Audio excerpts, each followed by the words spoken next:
రాజమౌళి అంటేనే భారీతనానికి మారుపేరు. అలాంటి దర్శకుడు స్వయంగా తానే భారీ చిత్రాన్ని తెరకెక్కిస్తున్నామని ప్రకటించాడు. 1 గంట ప్రెస్ మీట్, మరికొన్ని పోస్టర్స్తో తాను తెరకెక్కించబోయే సినిమా రేంజ్ను చెప్పలేమంటున్నాడు. తన కెరీర్లో ఒక మంచి సినిమా గురించి దర్శక ధీరుడు ఎప్పుడు ఇలాంటి కామెంట్స్ చేయలేదు.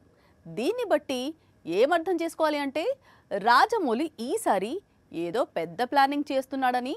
అందులో మరో విషయం బయటికి వచ్చింది. సూపర్ స్టార్ ఈసారి శ్రీరాముడిగా నటిస్తున్నాడట.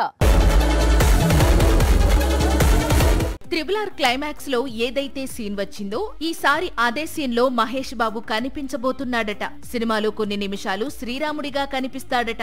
అంటే రాజమౌళి ఈసారి మైథాలజీ టచ్ ఉన్న మూవీనే తెరకెక్కిస్తున్నాడని విషయం బయటకు వచ్చేసింది. తెలుగు వారికి రాముడైనా కృష్ణుడైనా ఎన్టీఆరే. ఆ తరువాత ఆ పాత్రను చాలా మంది నటులు పోషించారు. ఈ తరంలో మాత్రం ఆల్రెడీ ఆదిపురుష్ మూవీలో ప్రభాస్ కనిపించాడు.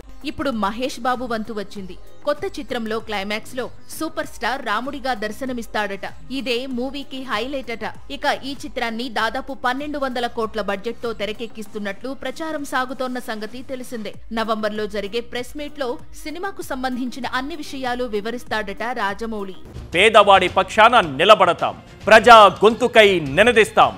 వాయిస్ ఆఫ్ వాయిస్లెస్, తెలుగువారి మనస్సాక్షి సాక్షి టీవీ. సాక్షి టీవీ ప్రసారాల కోసం మీ స్థానిక కేబుల్ ఆపరేటర్ను వెంటనే సంప్రదించండి.